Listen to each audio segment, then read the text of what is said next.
en sorte que ce métier, ici, dans la Loire, continue à avoir du sens.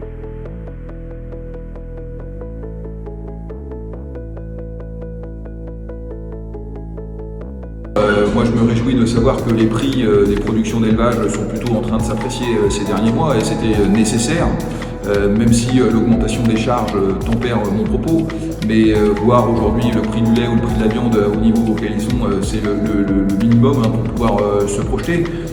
Moi je considère qu'aujourd'hui on importe une part importante de nos produits d'élevage, c'est 25% de notre viande bovine qui est importée, 60% de la viande ovine, le lait on est tout juste à l'auto au niveau de l'autoconsommation, donc il ne faut pas qu'on perde, et pour ça il faut qu'on attire des jeunes, et pour attirer des jeunes il faut qu'on soit attractif, c'est-à-dire que nos métiers aient du sens, ils en ont, il faut que nos métiers rémunèrent les producteurs, et ça reste à parfaire. Et puis ensuite il faut qu'on simplifie la vie des entrepreneurs agricoles, mais de tous les entrepreneurs de ce pays, parce que c'est eux qui créent la richesse.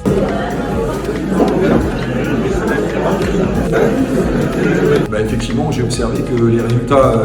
aux élections chambres ici dans la Loire étaient les meilleurs de la région Auvergne-Rhône-Alpes. Ça veut d'abord dire qu'il y a un travail de fond qui a été effectué, ensuite ça veut dire qu'il y a des hommes et des femmes engagés qui ont fait ce travail au plus près du terrain, et qu'il y a une équipe de collaborateurs qui aussi contribue à ce rayonnement. Donc d'abord très fier, tous mes remerciements à ceux qui de près ou de loin ont contribué, même si j'observe ici comme ailleurs une érosion avec une montée d'un vote protestataire qui doit aussi nous interroger. Voilà, donc un très bon résultat. Et puis je l'ai observé encore aujourd'hui, une belle fédé avec une belle dynamique, donc une très bonne base pour continuer à construire l'avenir, attirer des jeunes et faire en sorte que ce métier ici dans la Loire continue à avoir du sens autour d'une fédé qui porte ce goût d'entreprendre, puisque c'était ça aussi le thème de la journée.